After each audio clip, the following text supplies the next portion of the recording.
All right, now the next thing is you need to actually, what I'd like you to understand is also the difference between push and pull transactions. So before I go into the details, just a brief overview of the difference usually that people have between, say, European payments and US payments. And the difference is one of pushing versus pulling. And it has to do a little bit with the history. So here in North America, a lot was paid traditionally by check. And what a check basically is a statement which says, I give you the right to pull money out of my account in the account, which is in the amount which is written on the check. Okay, and so for that reason, the way it worked is essentially is like you get a check from somebody, bring it to your bank, and then your bank goes to the other bank and takes money on behalf of you from that account. Now, the way Europeans have done banking for the longest time is by pushing money. So what they do is essentially is they say you give as a merchant or as a recipient, you give information about your account if you want to the person who should give you money and say, give me the money. And then what you do as a consumer is you basically just push the money to the other side.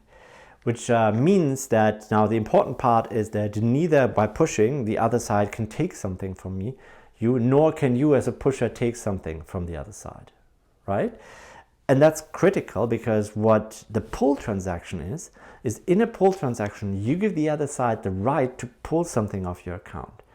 Now, if the other side makes an error in some form and takes more money from your account, you have a problem because you have to get that money back. Right? So their error becomes your problem if you want. Whereas in a push transaction, it becomes the other way around. And if you get a bill from a European company, right, what you usually get is they give you what their bank information is, and you just basically push money to that bank account. Now, of course, so nobody has explained to me what the advantage of the pull arrangement is so far. I have not been able to figure this out. So to me, it's more of a, people here or financial institutions here did not want to overcome this and change their system because of probably of the costs involved with this. But it then goes further. When you do a credit card transaction, you often give the merchant your information on your credit card, everything that they need to know. And if they mess up in the process, again, it becomes your problem. And just for 1 second, think you all bought takeout probably from some stores. And if you don't use Uber Eats, if you call a store and you actually have to leave your credit card number, that's just crazy, right? Because you give all the information on your credit card, you give the delivery address, which usually coincides with the address of your credit card bill. So in principle, people could take this information and go shopping online. It's crazy. Anyway, so let's not go into those details. But the point is that there is a concern that something could go wrong. And for that reason, what financial institutions have come up with is a so-called tokenization issue. So what that essentially does is that the acquirer, so the person who receives your payment or the bank that receives your payments, only sees a token which is associated with your account, but they cannot use that for general purposes. It's basically a one-off thing that they can use only for a particular one item. I'm just going to skip over this. So here's just a very brief explanation, and I'm not going to go through the details of how, but read it up by yourself when you go through the slides of how Visa tokens work. Usually this is used for digital wallets like your Apple Pay or your Android Pay. The way you do it is you basically you open an account with Apple Pay. Apple Pay requests a token from Visa. Visa goes to your bank, says, we have the authorization for this. Can I please have a token? The bank sends the token back, and then it gets stored in your app and can be used for it. Right? So that's basically the process.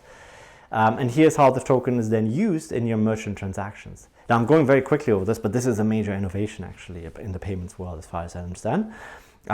When you pay, you don't give anybody actually your credit card number.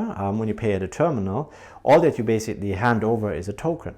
And that token then gets sent by the merchant to its acquiring bank.